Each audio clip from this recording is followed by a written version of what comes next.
은혜와 축복이 사랑하는 성도는 여러분들과 여러분 가정 위에 충만하게 계시기를 주님의 이름으로 축복합니다. 아멘. 하나님께서 야곱을 통해서 요셉에게 축복하시는 내용이 오늘 본문에 나왔습니다. 창세기 49장은 야곱이 그의 아들 12명에게 다 축복하는 장면입니다. 근데 각 아들의 분량, 각 사람의 분량대로 축복을 하세요. 그래서 그 축복을 하는 것 중에 오늘 이 본문은 요셉에 관한 축복. 맨 위에 이제 베냐민 한 절 나오죠. 그래서 베냐민의 얘기가 아니라 요셉에 대한 축복의 말씀을 함께 나누는 시간이 되기를 원합니다. 먼저 이 축복을 나눌 때 몇 가지, 한 3가지 정도로 생각을, 첫째는 특징을 보려고 그러고요. 두 번째는 이것이 얼마나 지속적인가를 보려고 그러고요. 세 번째는 이것이 얼마나 끝없는 것인가에 대한 이야기를 여러분에게 함께 나누려고 합니다. 그러니까 첫째, 둘째, 셋째 쉽게 딱 보세요. 자, 먼저 특징을 좀 봐야 되는데요. 자, 12명의 아들들 가운데 가장 많은 축복을 받는 사람 누구냐면 유다와 요셉입니다. 다른 사람들도 많은 축복을 받지만 탁월하게 축복을 받는 사람이 유다와 요셉입니다. 그럼 먼저 우리가 이 차이점을, 유다와 요셉의 축복의 차이점이 뭔가, 그 다음에 요셉의 축복과 이 세상의 축복의 차이점이 뭔가를 조금 생각하려고 해요. 그걸 통해서 요셉의 축복의 독특함을 여러분들이 좀 아시면 좋겠다라는 생각을 가지는 거죠. 먼저 유다는 장자의 축복을 받아요. 유다가 큰 축복을 받는데 그 축복의 핵심적인 내용이 뭐냐면 사자와 포도주라고 하는 것입니다. 여러분 오늘 말씀 9절, 10절 이렇게 보시면 유다는 사자 새끼보다 이런 표현이 나오고요. 웅크림이 숫사자 같고 암사자 같으니 누가 그를 도말이요 이렇게 말하죠. 그러면서 규가 유다를 떠나지 아니하며 통치자의 지팡이가 그 발 사이에 떠나지 아니하시기를 실로가 오시기까지 이르니 그에게 모든 백성이 복종하리로다. 그의 나귀를 포도나무에 매며 이러면서 포도나무, 포도주에 대한 얘기를 쭉 합니다. 그래서 유다가 받은 축복은 사자와 풍성한 포도주. 이게 무슨 의미냐면 한마디로 요약하자면 일일이 다 설명하려면 시간이 길고요. 한마디로 얘기하면 하나님의 구원이 유다를 통하여서 온 열방 가운데 임할 것이다 라고 하는 것입니다. 그래서 왕의 아브라함과 다윗의 자손, 다윗과 솔로몬의 자손 가운데 예수 그리스도가 오는 거죠. 그게 유다 지파예요, 다. 그래서 유다 지파 가운데 핵심은 뭐냐 하면 세상을 구원할 메시아인 예수 그리스도가 이 땅에 오시는 거예요. 그래서 하나님의 구원이 유다 지파를 통하여서 이루어질 것이다. 유다 지파가 복을 받는 이유는 예수님 때문에 복을 받는 거예요. 예수님 때문에 유다 지파가 강성하고 예수님이 이 땅에 왕으로 오셔야 되기 때문에 유다 지파가 왕의 가문이 되는 것입니다. 할렐루야. 그런 구원의 축복을 누리는 게 가문이 바로 유다가 받은 축복은 구원의 축복인 거예요. 그에 반해서 요셉의 축복은 뭐냐 하면 좀 더 현실적인 축복을 받아요. 무슨 복입니까? 샘 곁에 무성한 가지가 되는 축복을 받고요. 또한 이스라엘의 반석인 목자의 손을 힘입어서 활 쏘는 자의 학대에서 이기게 되는 축복을 받는 것입니다. 그럼 이게 무슨 의미냐 하면 요셉의 인생은 시련이 있잖아요. 어려웠을 때부터 형들에게 학대를 당하고 핍박을 받아서 종으로 팔려간 집에서 누명을 쓰고 옥에 갇히는 일까지 벌어지게 됩니다. 그야말로 그의 초년의 삶은 정말 힘듦의 연속이에요. 어떻게 보면 요셉이 자기 아버지의 사랑을 독차지하면서 어린 날에는 되게 큰 축복을 많이 받은 것처럼 보이지만 그러나 그 자기 아버지 집에서 받은 사랑보다 더 감당할 수 없는 시련의 시간을 보냅니다.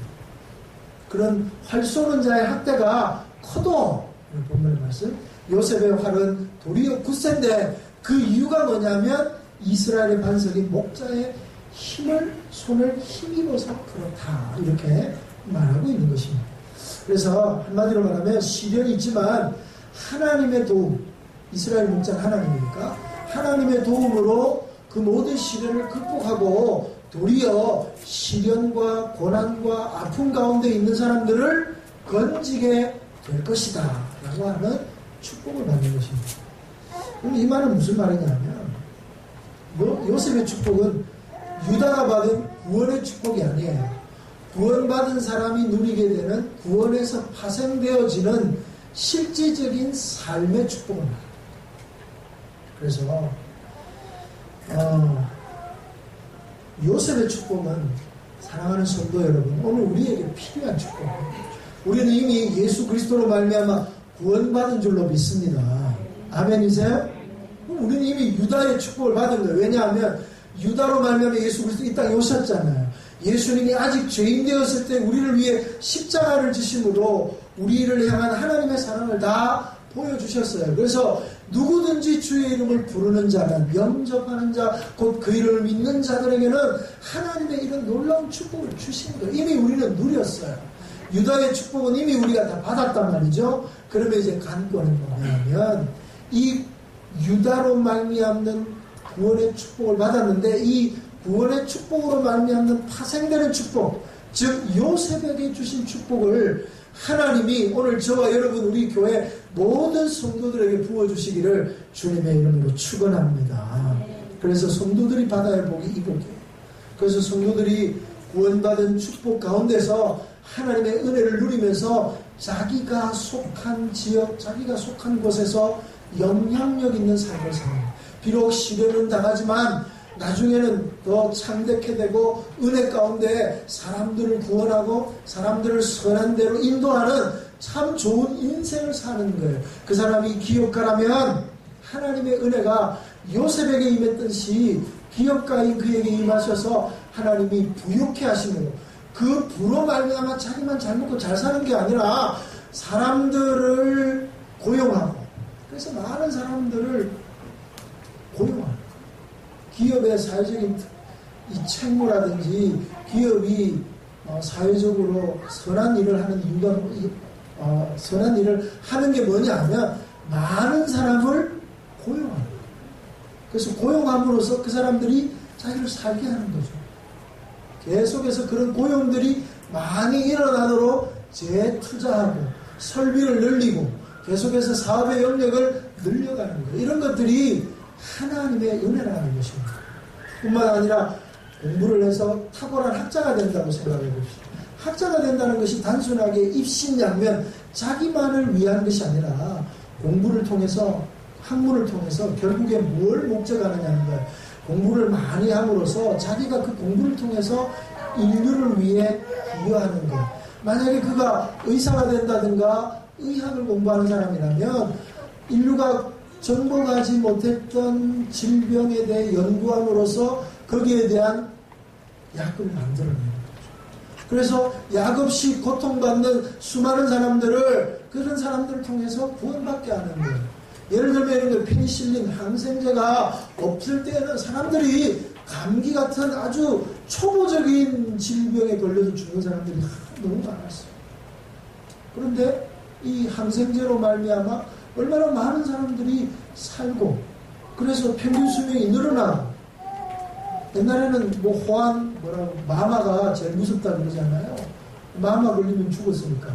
그런데 우리나라에 천연두 나와가지고 이제는 정복해서 더 이상 이 땅에 없잖아요. 제가 어릴 때만 해도 소아마비 그래가지고 이게 다리를 저는 친구들이 굉장히 많았습니다.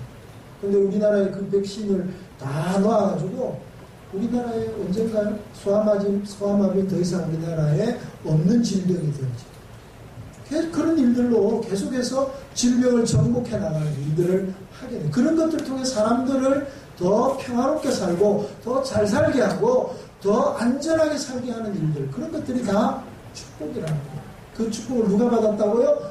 요셉을 받았다.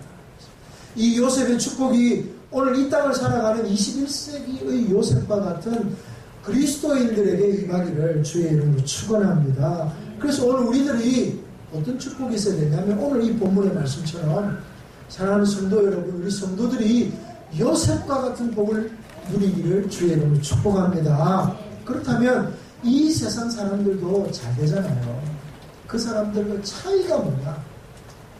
요셉의 축복과 이 세상 사람들의 축복의 차이가 뭐냐? 이 세상 사람들도 열심히 일하고 열심히 공부하고 열심히 살면 자기 분야에서 다 잘 돼요.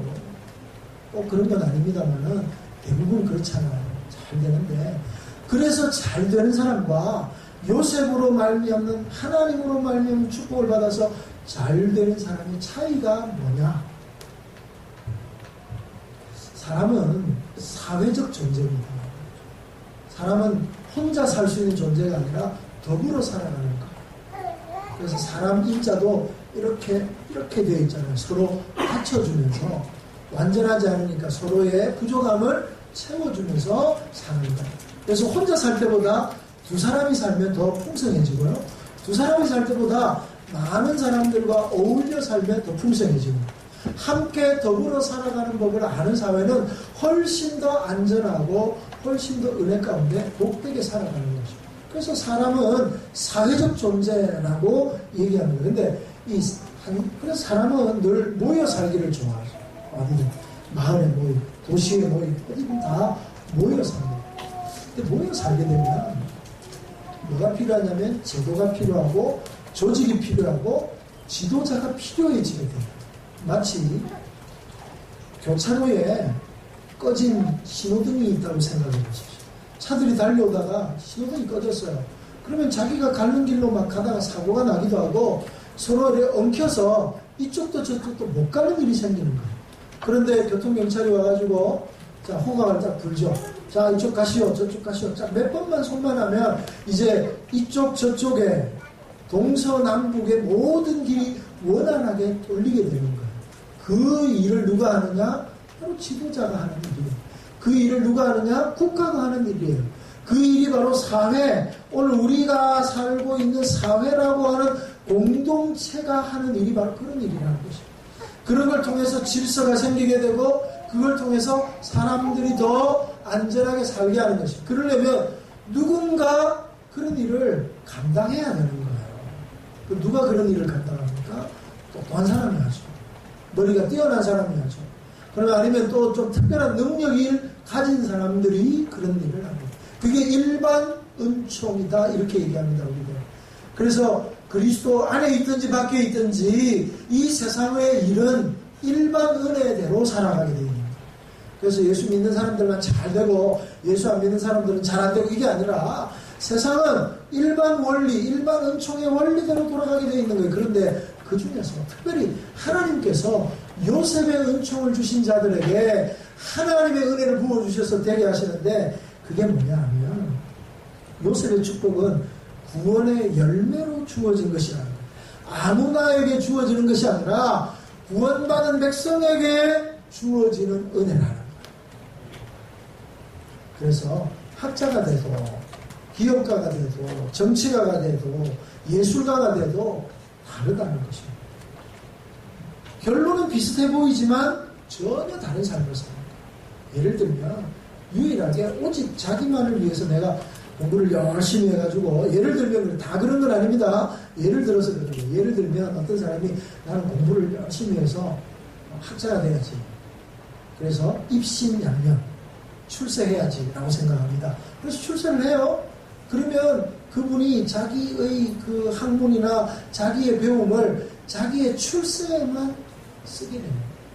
그러나 하나님을 알고 믿음 안에서 내가 하나님께서 나를 어떻게 쓰실까? 하나님 나에게는 다른 사람들보다 뛰어난 머리를 주셨으니까 나는 학문을 해야지 라고 한다면 그 학문을 통해서 단순히 자기만을 위한 삶을 사는 것이 아니라 아까 제가 언급했던 대로 사람들을 위해서 이웃들을 위해서 자신의 학문을 모든 사람들에게 그냥 쓰게 만드는 거예요. 요즘 여러분 특허라고 하는 거 있죠. 특허. 뭐든지 특허를 내면 그 흉내를 못 내는 거예요. 그래서 그걸 만들면 사람들이 제일 먼저 특허청에 가서 이거 내가 특허를 내는 거예요. 상표 특허를 내든지 기술에 대한 특허를 내면 다른 사람이 그걸 못하는 거예요. 그러면 자기가 독점권을 가지죠. 이 독점권을 가지면 이게 부가 되는 거예요. 그게 이제 영향력이 있으면 많이 팔리면 이게. 근데 안철수 씨라고 하는 사람은 컴퓨터를 이렇게 하다가 보니까 바이러스라는 게 있거든요. 그래서 이게 사람도 바이러스 걸리면 고쳐야 되는데 의사였어요. 컴퓨터도 바이러스 있으면 고칠 수 있지 않겠는가? 이렇게 연구해가지고 바이러스를 고칠 수 있는 백신을 만듭니다. 그 백신을 만들어가지고 만약에 그가 그것을 특허를 내가지고 이렇게 만약에 팔았다고 생각하면 훨씬 많은 돈을 벌었겠죠. 그런데 그걸 특허를 내지 않고요. 무료 파는 거예요. 모든 사람, 어떤 사람이든지 인터넷에서 무료로 다운받을 수 있게 만드는 거예요. 그래서 많은 사람들이 이 인터넷을, 컴퓨터를 쓰지만 바이러스 걸려서 좀비 컴퓨터가 될 수 있는 많은 것들을 그 무료판에서 다 걸러내는 거예요. 그러다 보니까 이제 그게 기업이 되고, 나중에 돼서 이제 뭐 연구소가 되고, 좀 더 전문적인 프로그램이 만들어져서 뭐 그것은 돈을 내고 다운 맞습니다만은 기본적으로 쓸 수 있는 것은 그렇다. 다른 기술이나 이런 것들도 마찬가지예요. 단순히 돈벌이로만 해결하는 것이 아니라 이런 것들을 더욱더 많은 사람들의 이 복리와 증진 또 더불어 사는 사회를 만들어가기 위해서 한다고 한다면 달라져요. 암에 걸리면, 특히 백혈병이나 이런 데 걸리면 글리백이라고 하는 약이 있어요. 그 약이 암 환자에게는 굉장히 좋은 약입니다.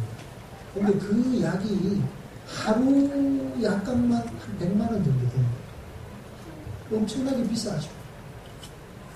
그래서 이게 우리나라 국민건강보험 재정에서 대부분을 이렇게 해주는데, 만약에 보험이 안 돼버리면 이건 돈이 없으면 약을 살 수가 없는 거예요. 보험을 커버 안 해주니까 어느 정도 그게 가능해집니다. 그런데 이 약을 만드는 제약회사가 어떤 회사인지 모르겠어요, 저는. 근데 뭐 세계적으로 돈을 굉장히 많이 벌겠죠. 약 하나에 거의 비싸니까 하루에 약값이. 근데 이런 것을 정말 이 땅에 있는 모든 암 환자들을 위해서 획기적으로 약값을 낮춘다든가 거의 무료에 가깝게 배포를 한다면 어떻게 될까요? 그러면 이 땅에 많은 환자들이 훨씬 더 빨리 완치로 나요. 근데 그렇게 하지 않잖아요. 이게 다르다는 겁니다. 그러니까 우리가 똑같이 무엇을 하더라도 그 사람의 목적이 뭐냐? 돈 버는 거냐? 출세하는 거냐? 사람의 이름을 높이는 거냐? 아니면 더욱더 하나님의 사랑을 이 땅 가운데 선포하며 살아가는 삶을 사는 거냐?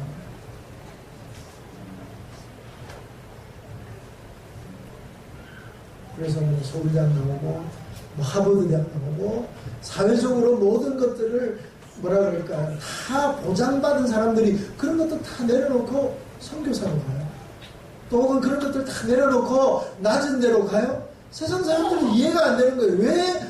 왜 그렇게 열심히 공부해가지고 그렇게 힘들게 공부해가지고 왜 그러느냐.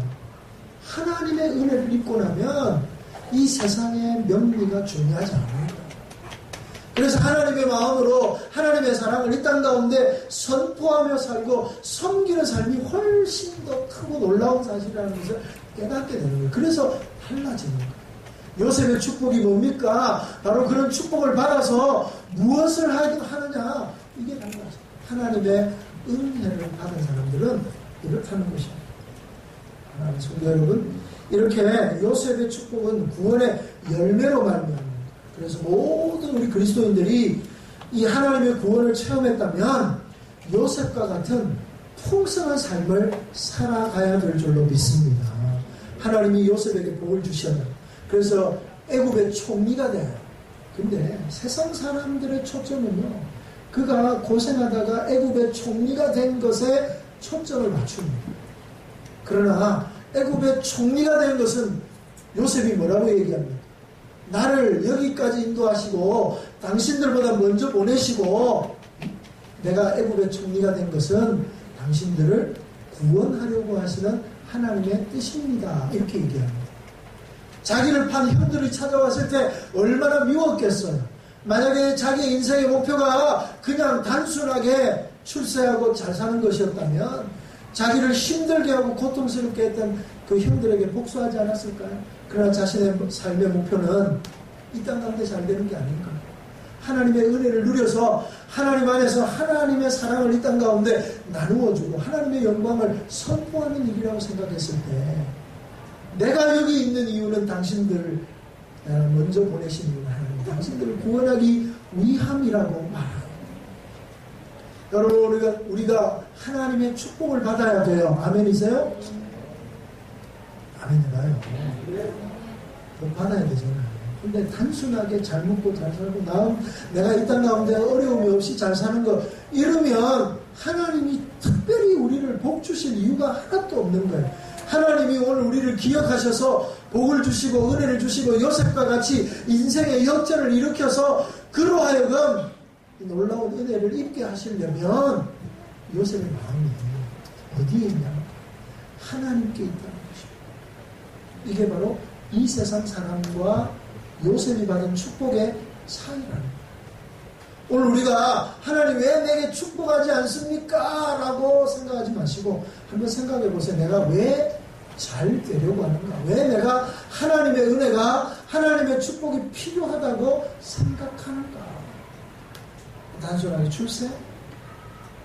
아니잖아요. 우리를 통해서 하나님의 이름이 높여지고 나를 통해서 하나님의 구원이 선포되고 이 땅 가운데 진리가 위협받는 이 땅 가운데 나를 통해서 하나님의 진리가 선포될 수 있다면 하나님 나를 사용해 주시옵소서. 그래서 신앙의 목표라는 게 뭘까? 우리가 왜 믿음을 가질까? 제가 지난주에도 잠깐 그런 얘기를 했습니다만 신앙이라고 하는 것은 구원이 우리의 삶의 목표가 아니에요. 구원은 신앙생활의 시작이에요. 그러면 구원받음으로 신앙생활이 시작이 되었다면 오늘 우리 신앙생활의 목표는 뭐냐? 삶의 치료. 한마디로 육체적 질병과 상한 감정의 치료에만 머무르는 것이 아니에요. 병든 자가 의원을 찾듯이 아픈 사람이 주님 앞에 와서 내 병 고침을 얻고 이게 중요한 게 아니에요. 그것으로부터 출발해가지고 결국에는 뭐가 치유가 됩니까? 내 가치관이 치유되고 내 습관이 새로워지는 거예요. 내 감정이 치유되고 내 과거가 치유되는 거예요.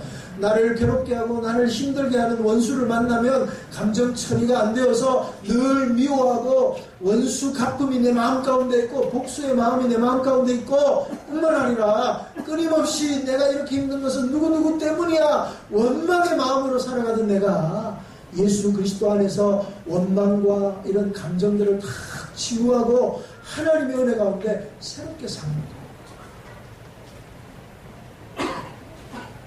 병원에 누워있으면 모든 것이 다 짜증스러워요.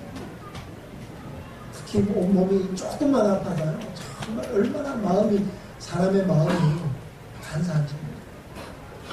그런데 그게 다 낫고 퇴원할 때 되면 세상이 그렇게 또 아름답게 보여요. 똑같은 세상인데 하나도 변하지 않았는데 내 마음의 상태에 따라 변하게 돼요.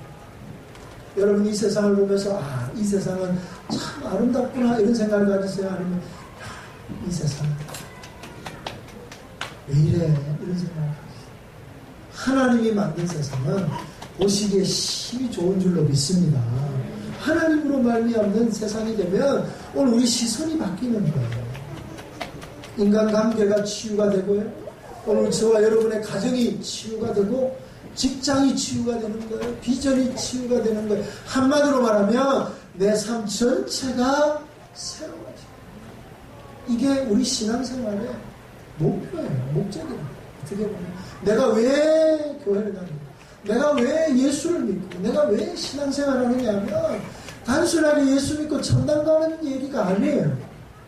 예수 믿고 나니까 세상을 바라보는 눈이 바뀌는 거예요. 예수 믿고 나니까 내가 바뀌는 거예요. 그래서 정말 원더풀 라이프가 되는 거죠. 예수님 때문에 놀라운 삶이 되는 거예요. 예수님 때문에 정말 하루하루가 기쁨과 감사가 흘러넘치게 되는 거예요. 예수님 때문에 나를 힘들게 했던 사람도 그냥 힘든 원수가 아니라 사랑해야 할 대상으로 보이는 거예요. 그게 인생입니다. 그게 신앙입니다. 자, 두 번째로 생각해 볼 수 있는 것은, 자, 이런 축복은요, 단순한 일시적인 것이 아니라 지속적인 것입니다. 5월 22절 말씀 볼까요? 요셉은 무성한 가지 곧 샘 곁에 무성한 가지라 그 가지가 담을 넘었도다. 우리나라 용비어천가라고 있습니다. 세종의 높은 이 공덕을 기리기 위해서 그 신하들이 지어 왕을 칭송했던 노래가 용비어천가인데, 용비어천가 가운데 이런 구절이면 샘이 깊은 물은 마르지 아니하고, 그럼 샘이 깊으면 마르지 아니함 같이 대왕의 은혜가 크도다, 이런 얘기입니다. 마찬가지로 오늘 요셉이 받은 축복이 뭐냐 하면 무성한 가지 샘 곁에 무성한 가지가 되었다는 거예요. 무슨 말입니까? 샘이 깊은 샘이라서 마르지 않아서 무성한 가지가 되는 거예요. 여러분, 팔레스타인은 우기와 건기로 나뉘는 거예요. 우기 때는 비가 내리지만 건기 때는 비가 안 나요. 거기다가 이 이스라엘이라고 하는 땅이 있는 곳이 어디냐 하면 서쪽으로 지중해가 있고요. 동쪽으로는 아라비아 사막이 있어요. 그래서 바람의 방향이 바뀝니다. 중요한 것은 건기 때가 되고 우기 때가 되면 이 지중해성 해양성 기후가 발달하는 거예요. 그래서 이 지중해에서 오는 그 수증기가 이쪽에 와서 비를 내리는 거예요. 우기인 거예요. 그런데 바람의 방향이 바뀌는 거예요. 동풍이 불어오는 거예요. 동풍이 불어오면 그 뜨거운 사막의 바람이 불어오기 시작해요. 그리고 비가 오던 그 땅이 동풍이 불면 3일 만에 풀이 다 나와요. 희한한 땅이에요. 그 전에 3일 막 푸르던 땅이 동풍으로 바람이 바뀌면서 3일 만에 온 땅이 메마르고요. 메마르면 시냇물에 비가 그려오면 비가 많이 왔잖아요. 시냇물에 물이 막 흐르는데 이게 우리나라 땅 같으면 제가 자주 얘기합니다. 물을 머금고 있어요. 근데 그 나라 땅은 다 돌짝반이에요. 돌짝. 돌로 돼 있어요. 그러니까 물이 내리면 다 흘러가 버립니다. 물이 하나도 안 남아요. 그러니까 샘을 팔 수밖에 없어요. 지하수밖에 그 건기를 이겨낼 수 있는 물이 없는 거예요. 그래서 물을 파는 거죠. 물을. 여러분, 오늘날은 그래도 이렇게 기계로는 파니까 잘 파지만 그 옛날에는 전부 삽질해서 파야 돼요. 삽이나 잘 들어가는 땅도 아니고요. 돌짝밭이라고요. 거기다가 여러분, 기아대책에서 우리 동남아나 아프리카에 우물 파주는 사업하는 거 여러분 들어보셨죠? 100만 원이면 한 우물을 팝니다. 그래서 교회에서 많이 해요. 그런데 사진 찍고 가요. 3일이면 파거든요. 근데 문제는 뭐냐면 너무 얇게 파는 거예요. 한 10m밖에 안 파는 거예요. 물은 나오죠. 근데 그 물은 식수가 되지 못해요. 오염된 물이에요. 그래서 사람들이 먹지 못하니까 결국엔 그 물은 파놨지만 사용을 안 하는 거예요. 그런 물들이 많다고 전에 한번 PD수첩이 이런 데 나오더라고요. 그러면 제대로 팔려면 어떻게 파야 되냐면 100m를 파야 됩니다. 그 비용이 얼마나 되냐면 2천만 원 정도 되는 거예요. 돈이 많이 드는 거죠. 그러니까 2천만 원 들여서 우물 파줄 독지가들이 나오기 힘든 거예요. 100만 원짜리는 쉬운데, 그러니까 이 뭐라 그럴까요? 복지단체도 그런 딜레마가 있는 거죠. 그래서 뭐 사업은 많이 해가지고 막 하지만 실제로 그 동네에 도움이 안 되는 거예요. 마찬가지로 물을 팠어요. 지금처럼 그때는 자연이 파괴가 안 됐으니까 조금만 파도 물이 나왔을 거예요. 한 10m만 파도. 근데 문제는 뭐냐면 가뭄이 들면 이런 샘들은 다 말라. 근데 샘이 깊으면 깊을수록 마르지 않아요. 그래서 이 샘 곁에 있었다 이래서 무성한 가지다 이 말은 가뭄이 들고 건기가 길어져도 마르지 않는 샘이 됩니다. 뿌리가 샘 곁에 있으면 마르지 않고 가지가 무성한 것처럼 이 뿌리가 하나님 곁에 있어야 됩니다. 여러분, 영적인 가뭄이 들 때가 언제입니까? 건기가 돼서 비가 오지 않을 때 그 단순히 비가 오지 않는 이야기를 하는 것이 아니라 실제 우리의 삶 가운데 비가 오지 않아요. 경제적인 가뭄이 막 사회적인 가뭄이 나 정치적인 가뭄이 오고 어려운 가뭄이 온단 말이에요. 어려운 가뭄이 온단 말이죠. 그때 가뭄이 오면 모든 게 다 마를 때 안 마른단 말이에요. 뭐가요? 샘이 기쁨이에요. 그 기쁜 샘은 뭐예요? 바로 하나님을 말합니다. 하나님 곁에 있으면 말하지 않는 거죠. 세상을 따라가면 세상의 풍조를 따라가면 좋을 때는 괜찮은데 어려울 때 다 연표가 안 나지만 힘들고 어려울 때 가뭄이 찾아올 때 하나님과 함께한 사람은 말하지 않는 그게 바로 요셉이 받은 축복이라는 거예요. 그래서 요셉이 받은 축복은 있다가 없어지는 축복도 아니고요. 일시적으로 있다가 나중에 없어지는 축복도 아니고 하나님과 함께하는 사람은 끊임없이 평안하고 하나님이 주시는 연속적인 축복, 영원한 은혜 가운데 있게 될 줄로 믿습니다. 더 나아가서 이거는 나중에 보자. 여러분 23절에 보세요. 활 쏘는 자가 그를 학대하고 적개심을 가지며 그를 쏘았으나 이 소년 시기에는 어려움을 당하는 거죠. 아까도 얘기했잖아요. 요셉이 형들의 멸음을 당하고 감옥에 갇히고 누명 쓰고 어려움을 많이 당합니다. 그러나 그런 고난 가운데 최고의 고난을 받았지만 하나님께서 그를 역전시키는 그 방법이 뭐예요? 하나님께서 요셉으로 하여금 그런 고난을 다 극복하고 이겨내게 하는 방법이 뭐냐 하면 하나님이 그와 함께. 여러분 보세요. 하나님의 사람들이 고난 없이 멸류관이 없어요. 그래서 서양의 교경 중에 이런 말이 있어요. No cross, no crown.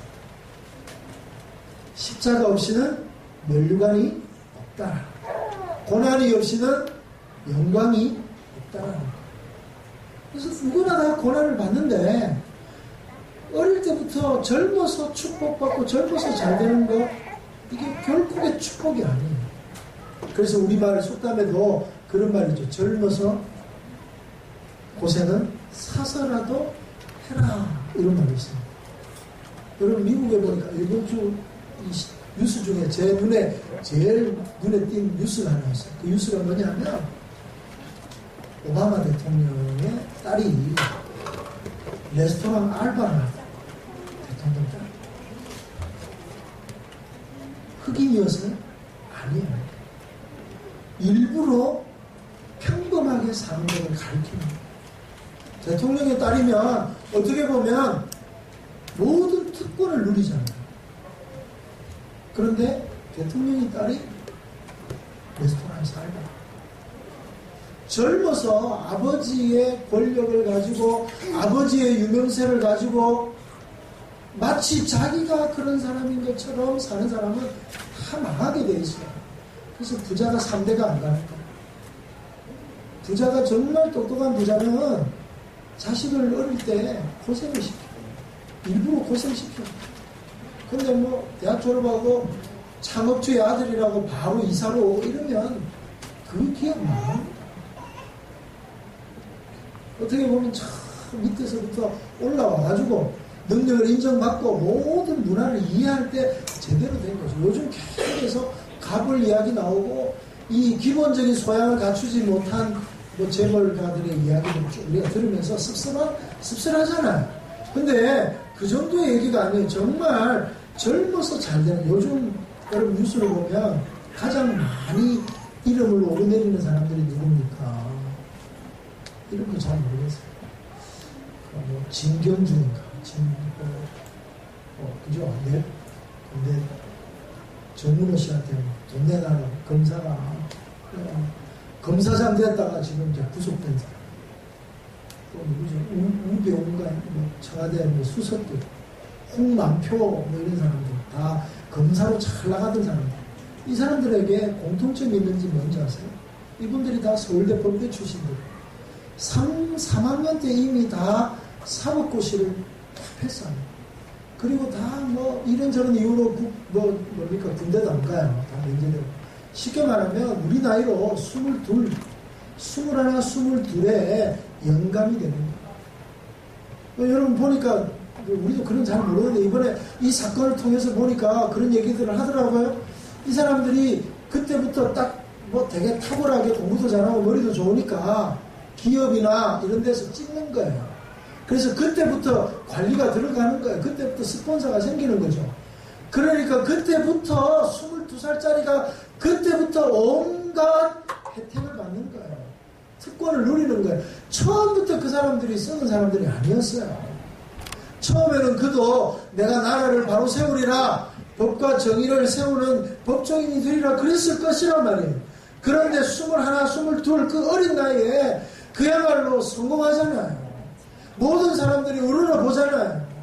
돈 있는 사람들이 와서 돈을 싸들고 와가지고 바쳐요. 영감님하고 거기 가서 누가 그 사람한테 싫은 소리 누가 할 수 있겠어요.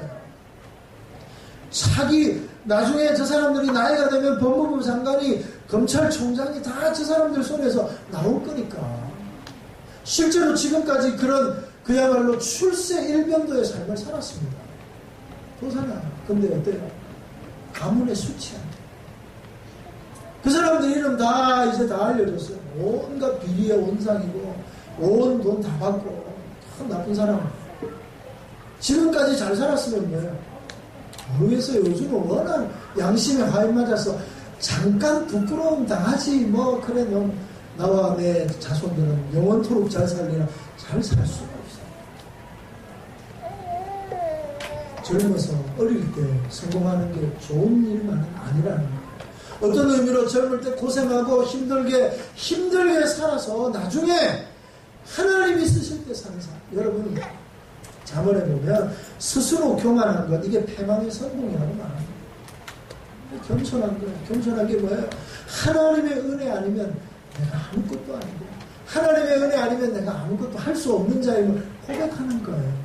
나의 나 된 것은 다 나의 은혜라 아니고, 나의 나 된 것은 다 하나님의 은혜라. 철저하게 하나님 앞에 엎드리는 사람이 되는 거예요. 그럴 때 하나님께서 그에게 축복하시는 거예요. 요셉이 어릴 때 그런 고난을 많이 받았기 때문에 나중에 그 높은 자리에 올라가서도 정치를 잘하십니다. 백성들을 아우를 수 있는 거예요. 사랑하는 성도 여러분, 다니엘이 그 어려운 가운데서도 하나님의 은혜 가운데 세워졌기에 바벨론 느부갓네살 왕 때 총리로 부름을 받지만 그가 나라가 망하고 정권이 바뀌고 메데파사 고레스가 들어오고 다리오 왕까지 도대체 몇 나라 몇 왕을 섬기는지 모릅니다. 그가 만약에 출세만을 바라고 세상의 어떤 그런 것들만 바라며 살았다면 느부갓네살이 멸망할 때 그도 죽었을 것입니다. 그러나 그는 하나님의 은혜를 알아요.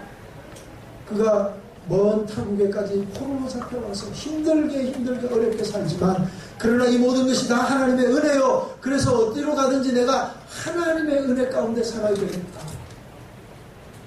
그러니까 나라가 바뀌고, 여러분, 나라가 바뀌는 정도가 아니에요. 완전히 민족과 민족이 바뀐 이 바벨론과 페르시아는요 원수예요. 여러분, 바벨론의 후예는 오늘날로 얘기하면 이란이에요. 이 페르시아의 후예는 오늘날로 얘기하면 이라크라는 거예요. 그 옆에 붙어 있잖아요. 이란, 이라크는 우리로 따지면 한일이에요. 한일전. 어제도 보니까 한일전 배구하더라고요. 일본하고 붙으면 무조건 이겨야 돼. 지면 기분 나빠. 그죠? 이란, 이라크 사람들도 마찬가지예요. 무조건 붙으면 이겨야 돼. 축구든 뭐든지 하면 이란 사람은 이라크한테 지면 기분 나쁘고 이라크 사람은 이란한테 지면 기분 나쁘고. 그 이해하셔야 돼요. 그런데 그 이란의 바벨론의 총리를 이라크, 페르시아가 다 죽였잖아요. 멸망시켰잖아요. 그런데 그 나라의 총리를 다시 페르시아 나라의 왕이 그를 쓰는 거예요. 네. 다니엘의 견륜이 필요한 거예요. 누구보다 그 능력이 필요한 거예요. 그 사람은 바벨론 왕에게 충성한 것이 아니라 나라에 충성했기 때문에. 그 결국에는 그런 일들을 통해서 더 영광스럽게 쓰여지는 거죠. 오늘 우리도 마찬가지예요. 하나님의 은혜 가운데 세워지면 하나님이 주시는 은혜 가운데 그 하나님의 축복이 영원하게 될 줄로 믿습니다. 마지막으로요, 이 하나님의 은혜는 끝없는 은혜라는 것입니다. 왜 끝없는 은혜냐 하면, 자, 야곱이 25절에서 뭐라고 얘기하냐면 이런 얘기. 내 아버지의 하나님께로 말미암나니 그가 너를 도우시오. 네가 이렇게 잘되고 네가 복을 받는 이유가 뭐냐 하면 너 아버지의 하나님이 너를 도우실 거야. 너 아버지가 누구예요? 바로 자기잖아. 야곱의 하나님이 너를 도우실 거야. 야곱의 하나님이 누굽니까? 한마디로 야곱의 하나님은요, 환난 날에 지켜주신 하나님이에요. 환난 날이 언제입니까? 야곱이 어떤 사람들보다 어떻게 보면 가장 억울한 사람이었어요. 태어날 때부터 몇 초 상간으로 장자가 못됐어요. 발꿈치를 잡고 있어요. 그 당시에는요, 장자와 둘째 아들의 차이는 하늘과 땅이에요. 그래서 발꿈치를 잡고서라도 자기가 장자가 되고 싶은데 못됐어. 그래서 이름도 야곱이야. 발꿈치를 잡았다. 그래서 그 장자권을 얻기 위해서 형을 속여서 장자권을 받고 아버지를 속여서 장자의 축복을 받지만 어떻게 돼요? 아무것도 손에 쥐지 않고 집에서 나갈 수밖에 없어요. 라반의 집에 가서 20년 동안 열심히 일했지만 그의 장인이자 자기 친족들이 자기를 죽이려고 합니다. 도망갈 수밖에 없죠. 근데요, 자, 이럴 때마다 하나님께서 야곱을 지키십니다. 야곱과 야곱의 가족들이 다 도망갔다는 얘기를 3일 뒤에 합니다. 그리고는 이 라반이 야밤도주한 이 야곱을 죽이기 위해서 7일, 8일을 말을 달려서 달려가서 잡아요, 이제. 근데 마지막 그 야곱을 만나기 전날 밤에 라반에게 하나님이 나타나요. 하나님 뭐라 합니까? 라반아, 야곱에게 손을 대지 마라. 네가 만약에 야곱에게 손을 대면 내가 너를 결단코 죽이리라. 이렇게 말했어요. 라반이 야곱을 만나서 이렇게 얘기해요. 내가 좋지 않은 마음으로 이렇게 달려왔는데 어젯밤에 하나님이 내게 나타나셔서 너를 손대지 말라 하더라. 그래서 내가 너를 살려준다. 이렇게 얘기해요. 하나님이 야곱을 지키십니다. 하나님이 야곱과 함께 하시는 거예요. 근데 더 놀라운 건 뭐냐면 야곱이 그때 믿음이 좋았냐? 아니라는 거예요. 야곱이 믿음이 좋은 건 나중이에요. 약복강에서 하나님 만나서 네 이름을 이제 야곱이라 하지 말고 누구라고? 이스라엘이라 해라. 그때부터 이제 믿음이 좀 좋아져요. 그 전에 야곱은 형편없잖아요. 근데 하나님이 그와 함께 하시는 거예요. 언제부터? 늘 함께 하시는 거예요. 태어날 때부터 그와 함께 하셨어요. 그래서 작은 나가 큰 민족을 치겠고 이렇게 말씀하셨어요. 하나님께서 야곱의 어떤 상황이나 야곱의 어떤 형편이나 야곱의 그 영적인 어떤 모습에 따라서 함께하지 않는 게 아니라 그냥 그 사람은 어떠하든지 간에 하나님은 야곱과 함께 하셨다. 더 나아가서 에서를 만나기 전에 하나님께서 천사를 군대를 보내요. 그래가 야곱을 호위하는 장면을 보게 하시죠. 하나님이 함께 하시죠. 하나님이 함께 하시는 야곱이 지금 요셉에게 뭐라고 하냐면 내 하나님, 야곱의 하나님이 너를 도우실 것이다. 나와 함께 하신 하나님이 너를 도우실 것이라고 말씀합니다. 그분은 처녀가 잉태하여 아들을 낳을 것이니 그 이름을 뭐라고요? 임마누엘이라. 여러분, 바다로는 입장에 그렇게 얘기해요. 임마누엘이라 하나. 그 이름의 뜻은 뭐라고요? 하나님이 우리와 함께 계시고. 마태복음 28장 20절에 이렇게 얘기합니다. 볼지어다 세상 끝날까지 우리 주님이 십자가에 죽으시고 다시 사시고 이제 하늘로 올리우시면서 마지막 제자들에게 말씀하신 거. 볼지어다, 야, 좀 봐라. 내가 세상 끝나는 날까지, 내가 다시 오는 날까지 내가 너희들과 함께 할게. 그분의 이름은 임마누엘. 그분은 오늘도 우리와 함께 하시는 줄로 믿습니다. 야곱의 하나님, 그분 누구라고요? 함께 하시는 하나님이라는 거예요. 오늘 우리와 함께 하시는 하나님이 오늘 나의 형편과 나의 처지에 상관없이 나와 함께 하시는 줄로 믿습니다. 내가 성령 충만할 때만 하나님이 나와 함께 하시는 게 아니고요. 내가 예배를 잘 드리고 은혜 가운데 있을 때만 하나님이 나와 함께 하시는 것이 아니고요. 나와는 상관없이 하나님이 나와 함께 계시는 줄로 믿습니다. 그분이 오늘 우리 주님이 되신다고 말씀합니다. 그분이 오늘 우리에게 뭐라고 얘기합니까? 하늘의 복과 하늘의 복 25절 위로 하늘의 복과 아래로 깊은 샘의 복과 젖먹이의 복과 태의 복이로다. 야곱이 축복의 내용이 뭐냐면 하늘의 복, 그 다음에 깊은 샘의 복. 하늘의 복이 뭐예요? 쉽게 말하면 비를 말합니다. 그러면 깊은 샘의 물은 뭡니까? 마르지 않는 샘의 축복을 말합니다. 팔레스타인의 가장 복 있는 사람은 누구냐면 마르지 않는 샘을 가진 사람이 제일 부자예요. 제일 부러운. 그래서 아브라함이 이삭이 우물 하나 파면 그 옆에 있는 이방인들이 와서 뺏어갑니다. 칼로 들고. 그게 제일 중요한 거기 때문에. 그럼 오늘날 샘은 뭘까요? 이 샘은 하나님의 말씀. 여러분 이 깊은 샘은요 하나님의 말씀이라는 거예요. 가뭄이 들어도 깊은 샘이 있으면 걱정할 이유가 없죠. 마찬가지로 우리 인생의 광야를 만나고 가뭄을 만나도 깊은 샘 하나님의 말씀이 끊임없이 우리에게 공급되면 두려워하지 마시기를 바랍니다.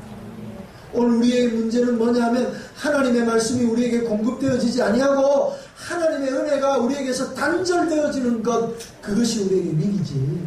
하나님의 은혜가 우리에게 있고 하나님의 말씀이 날마다 우리에게 공급되어진다면 우리는 아무리 인생의 가문을 만나고 어려움을 만나고 시련을 만나도 두려워할 필요가 없어. 왜냐하면 그것으로 말미암아 하나님이 우리를 일으켜 주실 것이기 때문인 줄로 믿습니다. 정말 우리에게 두려운 것은 하나님의 말씀이 고갈되는 것. 하나님의 말씀이 우리에게서 마르는 것이지. 그래서 영혼이 말라서 만족하지 못하고 세상에서 방황하는 것. 끊임없이 하나님의 말씀이 공급되어지고 여러분 귀를 열고 마음을 열고 하나님의 음성을 들으세요. 하나님의 말씀을 들으세요. 이 말씀이 여러분의 심령 가운데 들려온다면 걱정하지 마세요. 근데 문제는 하나님의 말씀을 듣기는 들어도 예배는 드리는데 그게 내 마음에 안 새겨져. 그게 문제라는 거예요. 은혜로 안 다가와요. 그게 문제라는 거예요. 오늘날은 말씀의 홍수의 시대예요. 오늘날은 누구든지 마음만 먹으면 예배를 드릴 수 있는 시대죠. 얼마나 예배자가 많아요. 얼마나 많은 교회들이 있어요. 그럼에도 불구하고 많은 사람들이 넘어지고 많은 사람들이 고통을 당하고 많은 사람들이 영적으로 방황하는 이유가 어디에 있습니까? 말씀이 공급되어지지 않고 있기 때문입니다. 그래서 오늘 우리의 관심은 어디에 있어야 되냐면 이 깊은 샘이 우리에게 있느냐. 요셉의 축복의 핵심은요 깊은 샘 가운데 무성한 가지가 되는 거예요. 샘. 하나님의 말씀. 심령이 가난한 자는 복이 있나니 천국이 저희 것이다. 오늘 여러분 주님 앞에 나올 때 가난한 심령으로 나오기를 주의 이름으로 축원합니다. 오늘도 하나님의 은혜를 사모하며 하나님의 말씀을 기대하며 나온 자들 위해 하나님의 은혜가 풍성하게 임하기를 주님의 이름으로 축원합니다. 부족함은 아니다. 나는 부족합니다. 나는 하나님의 은혜가 없으면 안 됩니다. 나는 하나님의 말씀으로 말미암는 하나님의 샘이 우리에게 없으면 안 됩니다. 주님 나와 함께 해주십시오 라고 하는 겸손한 마음으로 주님 앞에 나오는 자들에게 하나님께서 요셉의 축복을 주실 줄로 믿습니다. 이 요셉의 축복이 흘러 넘쳐서 무성한 가지가 되기를 주님의 이름으로 축복합니다. 아멘. 우리 함께 찬양할까요?